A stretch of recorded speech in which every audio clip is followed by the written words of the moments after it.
Capítulo 6. As aventuras de Maggie, influências para o bem e para o mal. O grupo estava reunido, conversando, e o assunto me interessava sobremaneira. E hoje, onde iremos? Perguntou Sara. Aquela garota que não pudemos ajudar ontem à noite deixou-nos preocupados. Enoque forneceu-nos as explicações que precisávamos. Irmãos, hoje teremos um dia de muita emoção. O nosso garoto de ontem está sendo cuidado pelos pais como nunca foi desde o seu nascimento.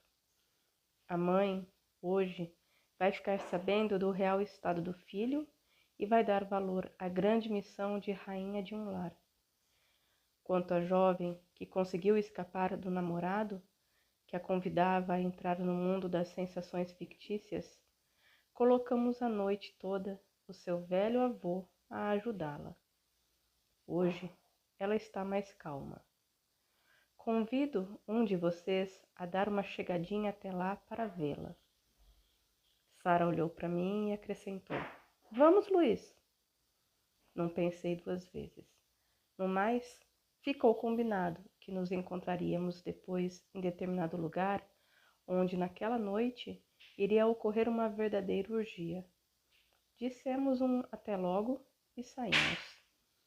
Quando chegamos ao local onde sabíamos que a jovem se encontrava, tivemos uma surpresa. Ela conversava com outras colegas, contando o ocorrido e estava furiosa. No entanto, a sua melhor amiga tomou a defesa do garotão, frisando: Sai dessa, Cris, caretice já era. Hoje, pegar droga é como perder a virgindade, coisa muito natural. Não estou te reconhecendo. Inteligente e nessa de retardamento. O que aconteceu com a tua cuca antes tão aberta? Não me digas que escutou a ladainha dos velhos caretas da tua casa. Cristina escutava sem pronunciar uma palavra. Sentia-se envergonhada de não ser compreendida pela melhor amiga. As outras estavam caladas e devagarinho foram se retirando. A que ficou pôs-se a contar suas aventuras, que davam muito bem para um livro de horror. Escutávamos sem saber como agir. O caso era muito sério. Aproximei-me de Cristina e vi uma entidade vampiresca influenciando a outra garota para fundir a cuca de nossa protegida. Nisso, a Sara, com seu aparelho, captou algo e ficou muito preocupada. Chamou-me e disse: Sérgio, o Tongo anda desesperado e como está agindo na crosta. Veja aqui. Olhei o aparelho e percebi uma corrente de mentes perversas ligadas, como se fosse uma corda, cercando aquele local onde o colégio estava edificado. Sara não largava aquele aparelho, vamos dizer um telescópio, que torna invisível ou visível a olho nu os pontos minúsculos da mente humana ou desencarnada. Luiz, vem coisa. Mais coisa? Será que aguentamos? Confesso que meu coração estava batendo forte. Viemos em um lugar proibido, pensei. E agora? Meu chapa, sai dessa. Procurei recordar tudo o que já aprendera, principalmente as lições sobre salvamento. Porém, devo admitir que estava apreensivo, não por mim, mas por Sara, que imaginava iniciante. Enquanto isso, Cristina atentamente escutava maravilhada as aventuras da amiga, que não tinha mais que 15 anos, e de seus amigos. Bem perto, tentava eu transmitir todas as vibrações de amor que me era possível, mas nada notava de alteração. Nisso, chegou junto a elas um jovem. Depois dos clássicos beijinhos, iniciaram uma conversa sobre as matérias dadas nas aulas daquele dia. As entidades do Tongo, entretanto, não desistiam de tentar atrair aquelas crianças para o mar tenebroso do ódio e da destruição. Só aí prestei atenção no jovem que chegara. Sua aparência era de um garotão moderno, mas sua aura refletia uma luminosidade só encontrada em espírito de escola. Esperava que falassem sobre droga, mas que nada, o assunto era só os estudos. Passou por perto nesse momento uma turma puxando fumo e disse ele, olhando aquelas pobres crianças: Meu Deus, ajuda-os, eles não sabem o que fazem. Abaixou a cabeça e orou em silêncio. Cristina achou apenas curiosa aquela atitude, mas a outra soltou gostosa gargalhada, juntando: Corta essa, cara! Ele afagou a cabeça da jovem e respondeu: Não, irmã, jamais sairei dessa, porque essa de que você fala é uma estrada cujas primeiras trilhas foram abertas por Jesus e de onde ele, com as mãos bondosas, retirou os primeiros espinhos. Essa é a estrada que nos vai levar a Deus. Ah, não, isso é demais para mim, já me vou. Ia retirar-se quando pensei: Sérgio, o que vieste fazer aqui? Só escutar conversa? Essa irmã é uma doente e, como tal, precisa de médico. E nós estamos no trabalho do maior dos médicos, Jesus. Vamos, mãos à obra. Segurei a irmã pela cabeça e orei com todo fervor, pedindo, não, implorando a Deus, a Jesus, a Maria, a todos os grandes espíritos, para que ela escutasse aquele rapaz. Consegui retê-la. O nosso garoto convidou-a para conversarem num lugar mais aprazível e elas aceitaram. Orientou-as, então, com palavras de sabedoria do Evangelho. Ele era um espírito de grande missão na terra. Nós só fizemos ajudá-lo com passes e intuições. As duas agora estavam deslumbradas. Ele lhes prometeu um livro muito importante, Memórias de um Suicida, psicografado por Ivone Pereira. Gostaria de permanecer ali indefinidamente. O jovem me atraía tão bem, me sentia junto dele. Cristina aproveitou o momento para desabafar, contando o ocorrido com ela e ele, sem criticar o outro jovem. Fez-lhe ver como é degradante a mulher no mundo das drogas. Prostituiu-se apenas para satisfazer o vício, não sendo respeitada por ninguém, além de desmoralizar a família e até destruí-la. E depois, como contrair dívidas para o futuro? Só aguardávamos que Mag, vamos chamá-lo assim, lhe contasse sua experiência com a droga, com o auxílio de Sara, que usou um método diferente do usual, ela começou. Sabe, há pouco tempo puxo fumo. Não queria me ligar, mas a turma é legal demais e não vi mal nenhum. No princípio, só fazíamos a loló e temos um amigo especialista nessa mistura. A erva, às vezes, nem nos satisfaz. Tenho que confessar uma coisa. Quando tudo passa, fico arrependida, pois sei que com a cabeça feita faço qualquer coisa para me satisfazer. Cara, o que me dói é quando chego em casa. Meus pais me adoram e minha mãe me tem como um bebê. Sou tratada com muito amor e o meu velho é um barato. Fico grilada quando escuto alguns caretas dizerem: são filhos largados sem orientação. Qual nada? Sempre tive tudo. Entrei nessa para não ser desprezada pela turma. Se eu não topasse, não tinha com quem sair. Eu estava gostando do Jorge e com ele fiz de tudo. Só que depois de transar com ele, fui abandonada. Mas... E levantou os ombros. Nem liguei. Vieram outros e tem vindo muitos. Tenho aproveitado a vida. Cristina estava com os olhos fixos em Mag e apavorada com tudo o que ouvia. Ela já sabia que a amiga puxava fumo, entretanto, não imaginava que o caso fosse tão sério. Quando Mag terminou o relato das suas experiências, Cristina segurou-lhe a mão com carinho e falou: Veja se você se livra disso, Mag. Vai acabar morrendo. Você é tão jovem, pode ainda ser amada. Até hoje, você só serviu para satisfazer os instintos de um grupo doente. Falava eu e ela transmitia. Maggie começou a chorar baixinho e o nosso amigo prometeu auxiliá-la, levando-a a um centro para tomar uns passes. Ela não acreditava muito na sua recuperação, mas nós sim. Só esperávamos que a família não estragasse tudo por achar que o espiritismo é coisa de loucos. Ficamos ali por mais algum tempo, vendo aquele irmão de lutas espirituais de ontem, ajudando hoje a espiritualidade. Senti-me feliz em saber que existem jovens numa boa, de cuca limpa, arejada e sadia, favorecendo o trabalho dos desencarnados na guerra contra o tóxico. Os três se abraçaram, e eu procurei observar agora o aparelho de Sara. Nele apareciam muitas entidades amigas protegendo aqueles três. Foi-nos também esclarecido que o nosso jovem, no passado, tinha sido um grande trabalhador na seara espiritista, voltando hoje para encaminhar os homens de amanhã. Fiquei realmente emocionado, pensando em quantas pessoas trabalham anonimamente, quando imaginamos, ao nos sentirmos desesperados, que o mundo está desprotegido diante de tanta maldade reinante.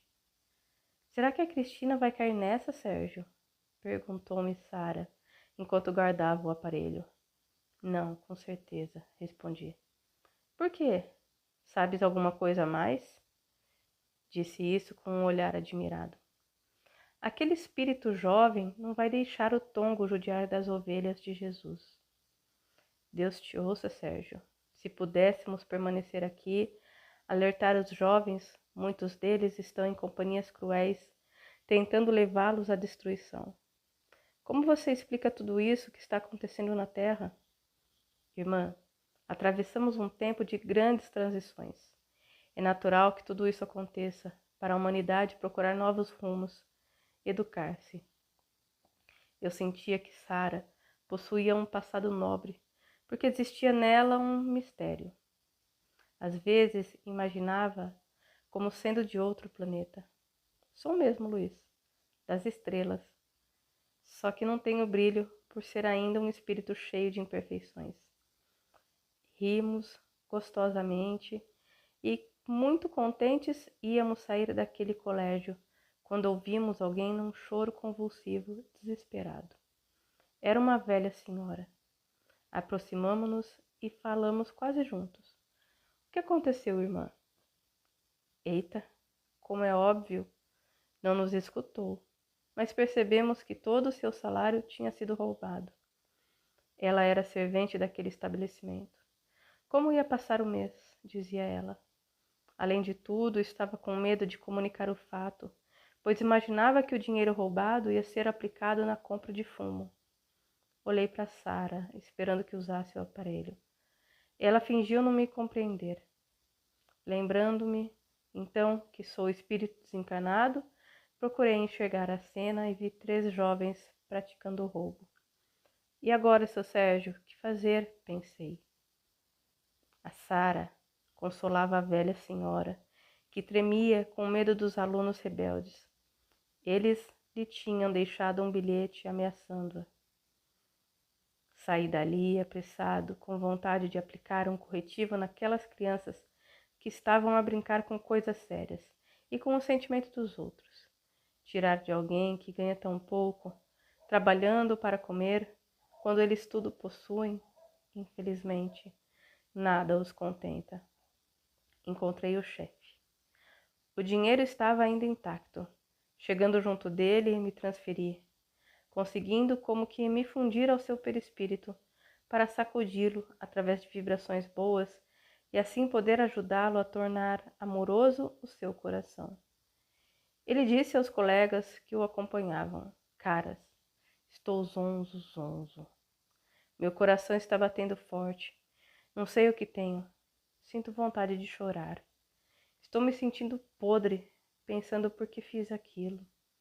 Agora você tem feito coisas piores e só porque tirou a grana da otária está a tremer.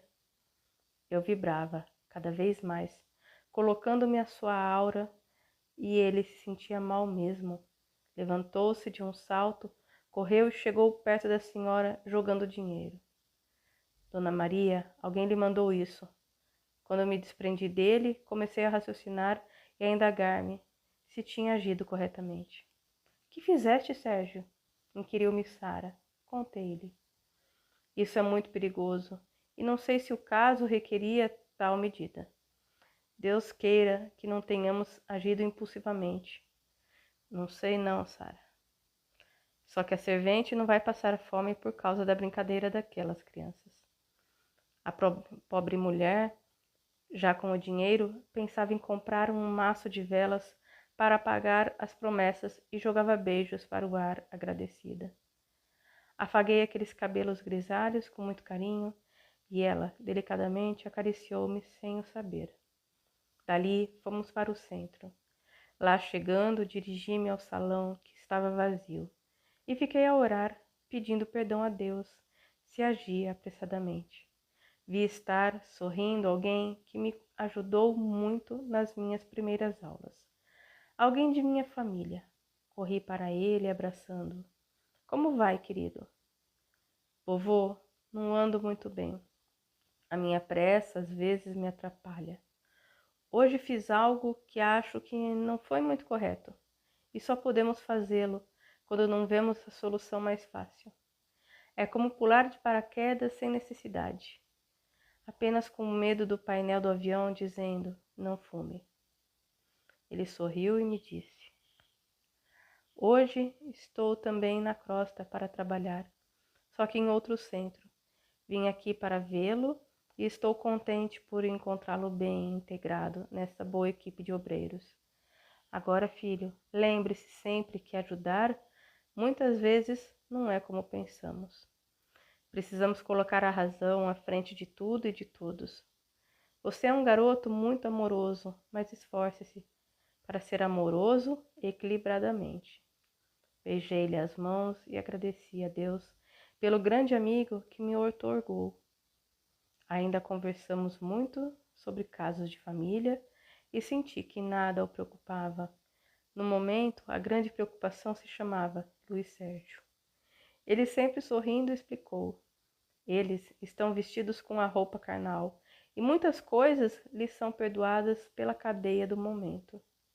Mas nós, os espíritos libertos, só erramos por indisciplina e devemos tomar muito cuidado. Não queria separar-me dele, mas era necessário. Agora, ver-nos-emos mais frequentemente. Estou aqui perto.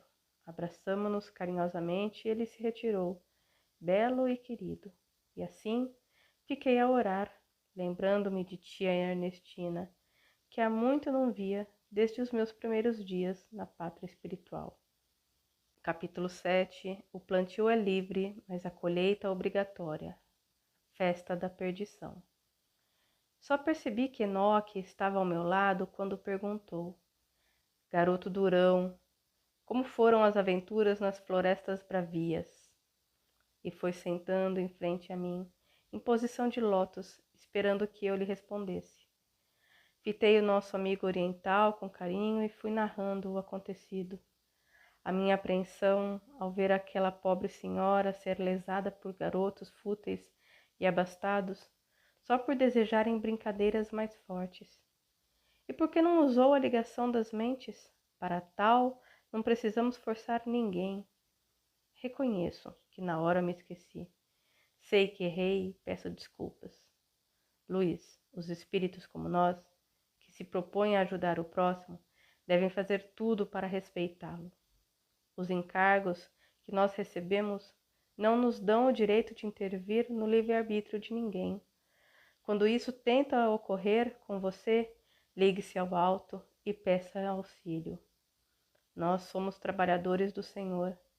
Ele sempre socorre sem se envolver, e é o que devemos fazer também.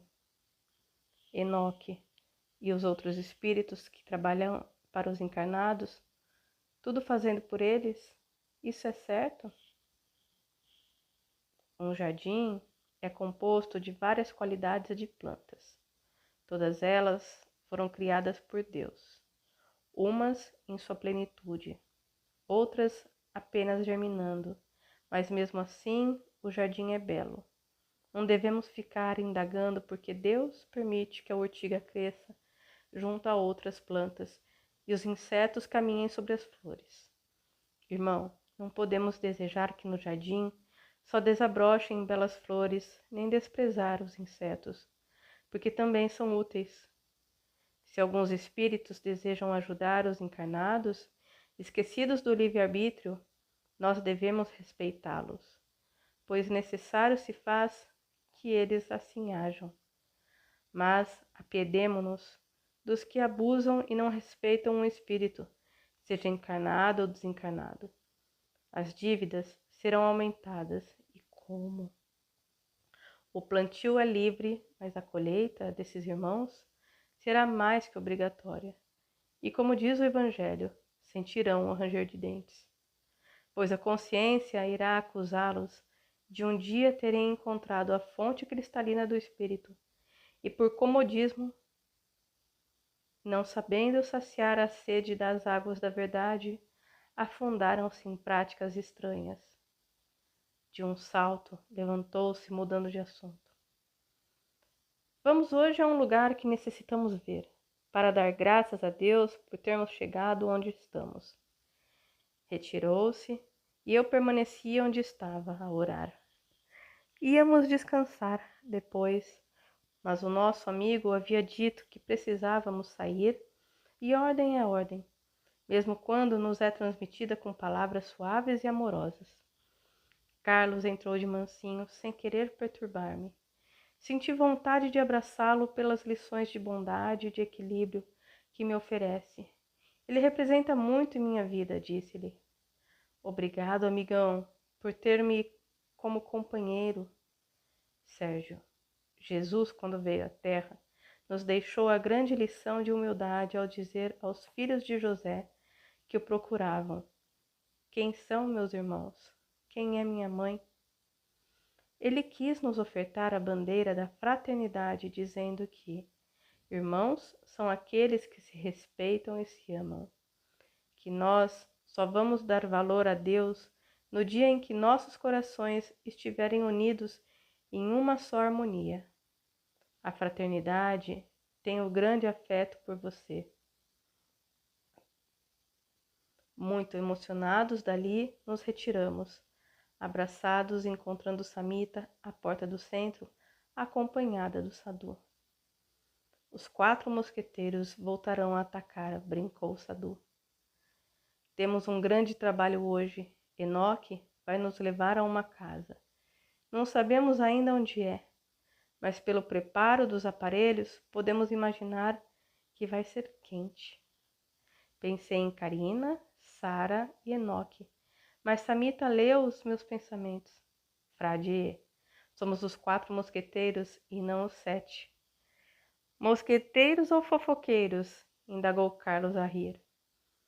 Fomos andando, nos divertindo, quando deparamos com Enoque no jardim a conversar com um jovem.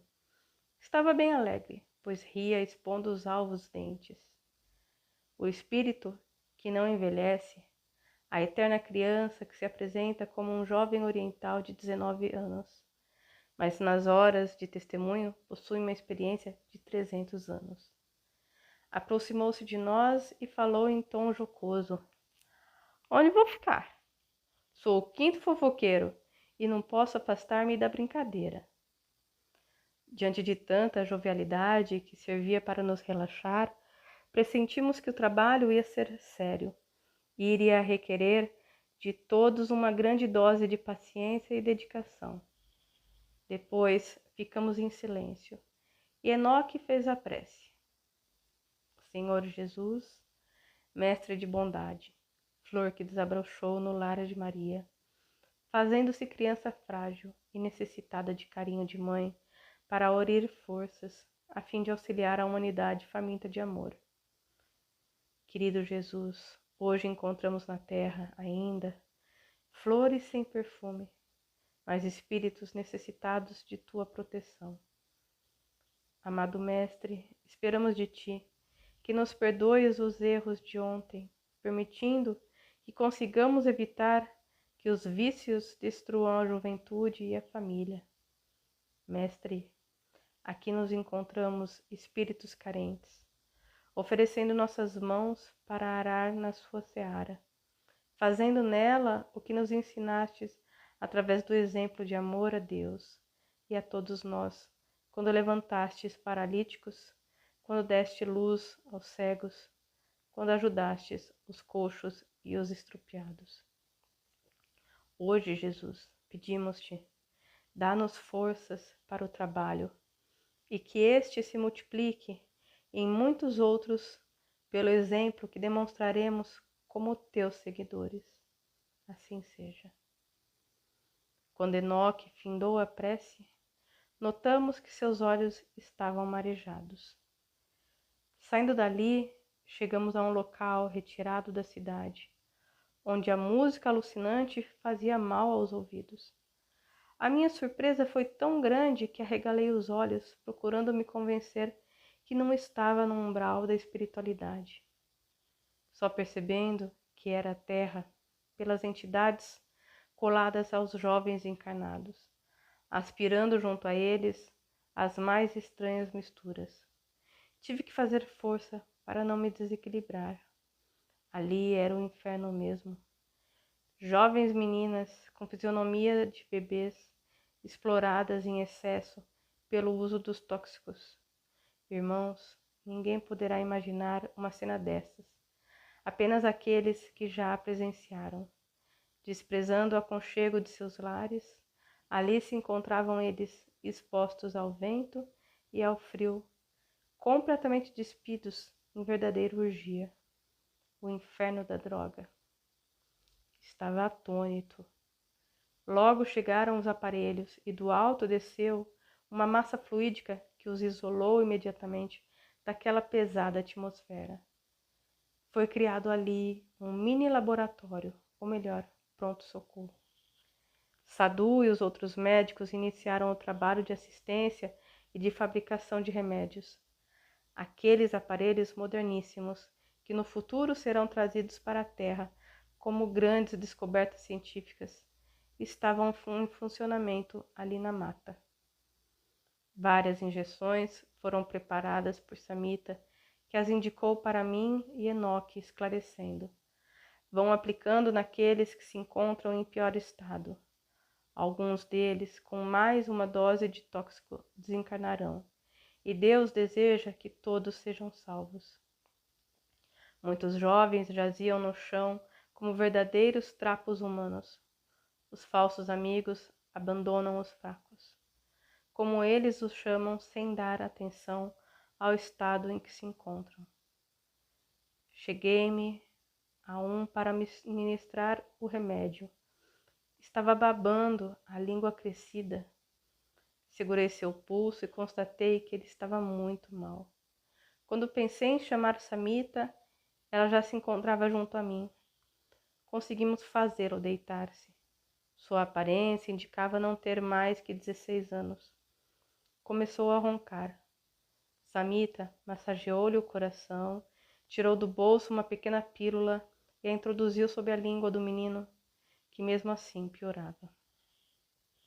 Sentia-me penalizado, imaginando a dor que atingira seus pais se soubessem que o filho estava prestes a desencarnar por excesso de drogas. Procurei-os mentalmente, indo até sua casa. O pai dormia cansado dos trabalhos do dia. Nem em sonho poderia supor onde encontrava o filho e em que estado. Munido de estranha força, apliquei a operação boca a boca, como fazem nos salvamentos de afogados, e com muita devoção liguei-me a Jesus, enquanto Samhita transferia fluidos, assegurando as palmas de suas mãos. Com muito esforço, ele foi voltando a si.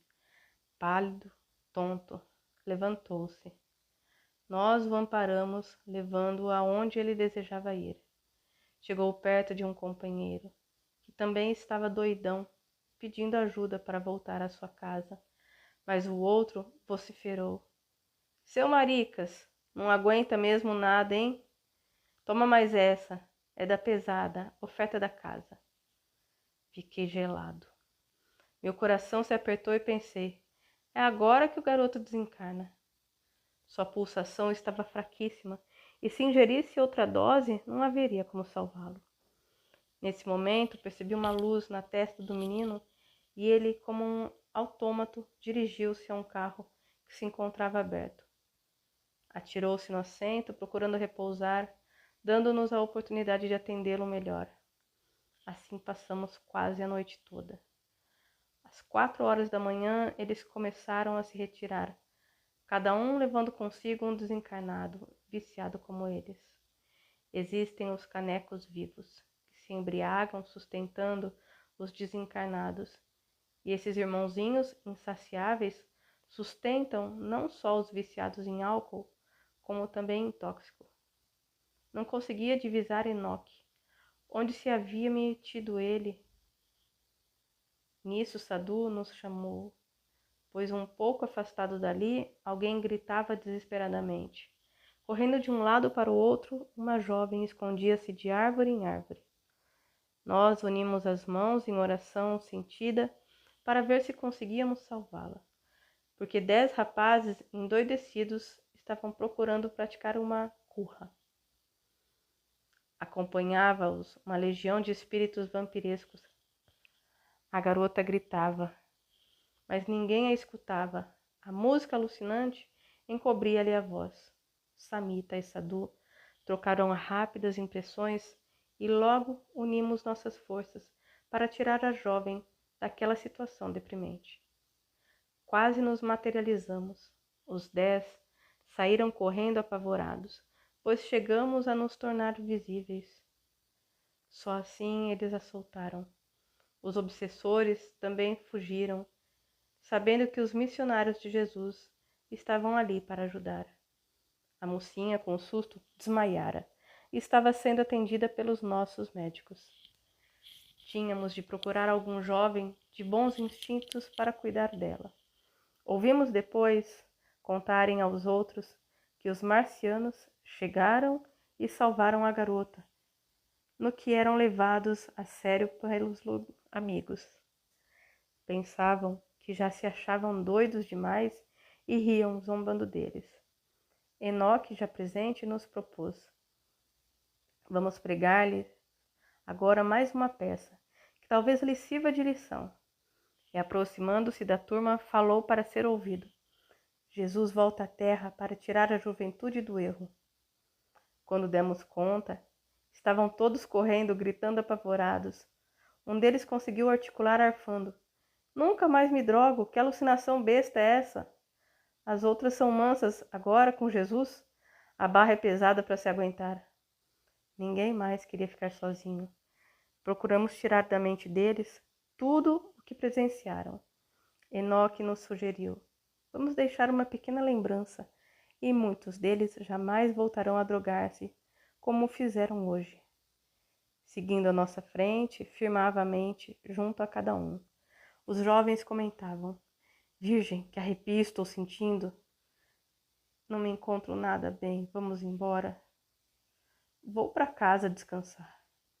Chega de farra. Daí a pouco, nem sombra deles. Todos tinham sumido.